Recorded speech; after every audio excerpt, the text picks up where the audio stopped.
અને હાલ તો મોટા સમાચાર મુખ્યમંત્રી જગન્નાથ મંદિર ખાતે પહોંચ્યા છે। મુખ્યમંત્રી ભૂપેન્દ્ર પટેલ જગન્નાથ મંદિરે પહોંચ્યા છે। અમદાવાદથી સીધા આ લાઈવ દ્રશ્યો આપ જોઈ રહ્યા છો, જ્યાં મુખ્યમંત્રી ભૂપેન્દ્ર પટેલ જગન્નાથ મંદિર પહોંચી ચૂક્યા છે। થોડી જ વારમાં તેઓ પહિંદ વિધિ કરશે, જ્યાં સોનાની સાવરણીથી નગરચર્યાનો એ રસ્તો સાફ કરવામાં આવશે અને તે બાદ વિધિવત રીતે અહીં રથયાત્રાની શરૂઆત થશે।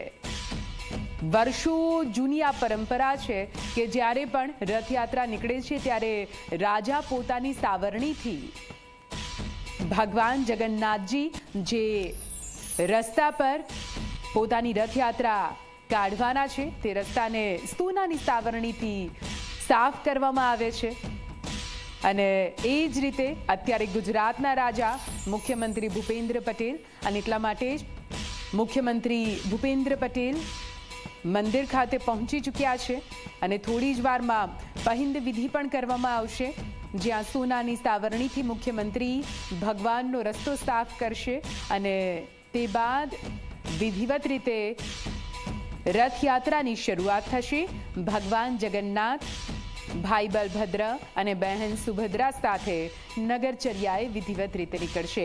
ત્રણ અલગ અલગ દ્રશ્યો ટીવી સ્ક્રીન પર આપ જોઈ રહ્યા છો, જ્યાં એક તરફ મુખ્યમંત્રી ભૂપેન્દ્ર પટેલ જેઓ મંદિરમાં આવી ચૂક્યા છે અને થોડી જ વારમાં પહિંદ વિધિની શરૂઆત કરી દેવામાં આવશે। ત્રણેય રથમાં ભગવાન કેવી રીતે બિરાજમાન થઈ ચૂક્યા છે અને તેમની આસપાસ મોટી સંખ્યામાં ખલાસીઓ તેમજ ભક્તોનો જમાવડો પણ તમે જોઈ રહ્યા છો। ત્રીજા દ્રશ્યોમાં અલગ અલગ રથ તમને દેખાઈ રહ્યા છે, જ્યાં કેવી રીતે અહીં ત્રણેય રથ હવે રથયાત્રાની શરૂઆતની રાહ જોઈને ઊભા છે। આ પહેલા અમિત શાહ પણ પોતાના પરિવાર સાથે પહોંચ્યા હતા અને મંગળા આરતી કરી હતી। વર્ષોથી અમિત શાહ પોતાના પરિવાર સાથે મંગળા આરતી કરવા માટે પહોંચે છે અને પોતાની આસ્થા, પોતાની ભક્તિ ભગવાનના ચરણોમાં સમર્પિત કરે છે। આ વર્ષે પણ એ જ રીતે અમિત શાહ પોતાના પરિવાર સાથે પહોંચ્યા હતા અને રથયાત્રા પહેલા મંગળા આરતી કરીને ધન્યતા અનુભવી હતી। સાથે સાથે ગુજરાત અને દેશ માટે આગામી વર્ષ શુભ આશીષ સાથે પસાર થાય તેવી કામના કરી હતી। અને હવે મુખ્યમંત્રી ભૂપેન્દ્ર પટેલ કે જેઓ અમદાવાદના જગન્નાથ મંદિરે પહોંચ્યા છે, મુખ્યમંત્રી અહીં ભગવાનના દર્શન તો કરશે, પરંતુ મુખ્યમંત્રીના હસ્તે સોનાની સાવરણી થકી ભગવાન જગન્નાથજીના રથયાત્રાના એ રસ્તા પર સાવરણીથી સફાઈ કરશે અને તે બાદ અહીં ભગવાન જગન્નાથનો રથ એ રથયાત્રા માટે પ્રસ્થાન કરશે। જૂની પરંપરા છે અને પરંપરા અનુસાર જ આ પહિંદ વિધિ કરવામાં આવે છે। સોનું એ શુદ્ધતાનું પ્રતીક છે અને સોનું એ સર્વશ્રેષ્ઠતાનું પણ પ્રતીક છે અને એટલા માટે જ જ્યારે ભગવાનની વાત આવે છે ત્યારે ભગવાનની સામે અભિમાનથી લઈને તમામ જે પણ મનમાં રહેલા દૂષણો છે તે દૂર કરીને ભગવાનની પાસે આપણે પહોંચતા હોઈએ છીએ, ભગવાનની નજીક આપણે પહોંચતા હોઈએ છીએ, ત્યારે આ પણ એક વિધિ એ લીલા છે, જ્યાં કેવી રીતે પહિંદ વિધિમાં સોનાની સાવરણી થકી ભગવાન જગન્નાથજીનો રસ્તો રાજા દ્વારા સાફ કરવામાં આવે છે અને તે બાદ રથોનું પ્રસ્થાન થાય છે। સંદેશ માત્ર ભગવાનને એ જ કે ભગવાન મારું સર્વસ્વ તને અર્પણ છે, હું તારો સેવક છું અને આજે જ્યારે તું સામેથી નગરજનોને દર્શન આપવા માટે આવી રહ્યો છે ત્યારે અમે તમામ તારા ચરણોમાં સમર્પિત છીએ।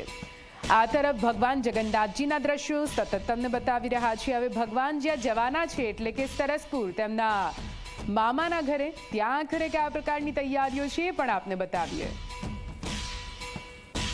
જગન્નાથની 148મી રથયાત્રા આજે અમદાવાદના વિસ્તારમાંથી નીકળી રહી છે, ત્યારે સરસપુર ખાતે કેટલાક લોકો છે, અહીંયા જે સ્થાનિક લોકો છે તેઓ ભગવાનને રીઝવવા માટે પાણીથી આખો રસ્તો છે તે સાફ કરી રહ્યા છે। ભગવાનને કોઈ પણ પ્રકારની તકલીફ ના પડે તે માટે અહીંયા લોકો છે તે પાણીથી આખો રસ્તો છે તે ધોઈ રહ્યા છે।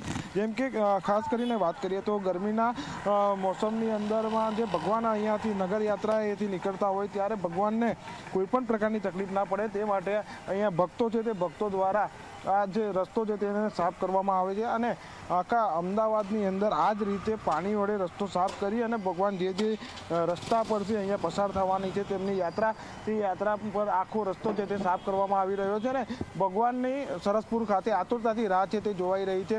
જે પ્રકારે વાત કરીએ તો ભગવાન જગન્નાથના દર્શન માટે સરસપુર ખાતે ખૂબ મોટી સંખ્યામાં મંદિરે દર્શનાર્થીઓ પણ વહેલી સવારથી આવી રહ્યા છે। કેમેરામેન નરેન્દ્ર સોલંકી સાથે ભદ્રપાલસિંહ સોલંકી, જી મીડિયા, અમદાવાદ, સરસપુર।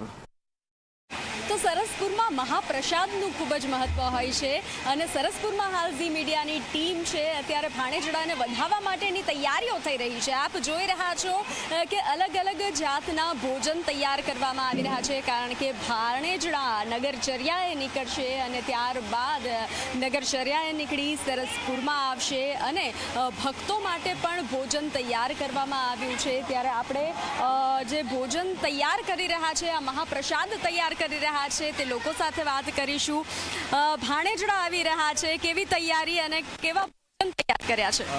અમારે અહીંયા ખૂબ જ ઉત્સાહ છે અને સરસ મજાની જે આપ શ્રી જોઈ રહ્યા છો એ પ્રમાણે સરસ રીતે તૈયારી અમારી પૂર્ણ થઈ ગઈ છે અને જેટલા પણ ભાવિક ભક્તો અહીંયા આવશે એમને અહીંયા અમે પંગતની રીતે શાંતિથી એમને બેસાડીને અમે એમને ભોજન આપવાના છીએ। જે અમે પરંપરા જે અમારી જળવાઈ છે એ રથયાત્રા 148મા વર્ષની છે અને એની સાથે સાથે અમારું આ લુહારશેરી યુવક મિત્ર મંડળ 48 વર્ષ પૂર્ણ કરે છે। તો દર વર્ષ જે અમે સરસ રીતનું આયોજન કરીએ છીએ કે જે પંગત પાડીને જે હરિભક્તો આવે છે એને અમે પૂરી, મોહનથાળની પ્રસાદી અને બટેકાનું શાક એ અમે વર્ષોની પરંપરા હજી પણ અમે કન્ટિન્યુ રાખી છે। અંદાજે કેટલા ભક્તો માટે આ પ્રસાદ તૈયાર કરવામાં આવે છે? કેટલા ભક્તો આ મહાપ્રસાદનો લાભ લે છે? આશરે 15,000થી પણ વધારે હરિભક્તો અહીંયા પધારે છે અને સાથે સાથે જે દર વર્ષની પ્રમાણે જે અમારી વ્યવસ્થા છે એના ભાગરૂપે અમે પ્રભુ પ્રસાદી અહીંયા પીરસીએ છીએ એમને। તો 48 વર્ષથી પ્રભુ પ્રસાદ જે છે, મહાપ્રસાદ આ લોકો તૈયાર કરે છે અને 15,000થી વધુ ભક્તો જે છે તે આ મહાપ્રસાદનો લાહવો લે છે અને આ મહાપ્રસાદ ગ્રહણ કરે છે। તો હાલ સરસપુરમાં તૈયારીઓનો ધમધમાટ થઈ રહ્યો છે, કારણ કે ભાણેજડાઓ આવી રહ્યા છે। કેમેરા પર્સન મુકુંદ દવે સાથે બંસી દવે, ઝી મીડિયા, સરસપુર, અમદાવાદ। તો તમે જુઓ, ઝી 24 કલાક એક માધ્યમ બની રહ્યું છે તમામ દર્શક મિત્રો માટે કે જેઓ રથયાત્રાના રૂબરૂ દર્શન કરવા માટે, આશીર્વાદ લેવા માટે નથી પહોંચી શકતા, પરંતુ ઝી 24 કલાક ત્યાંની તમામ માહિતી, તમામ દ્રશ્યો આપના સુધી પહોંચાડી રહ્યા છે।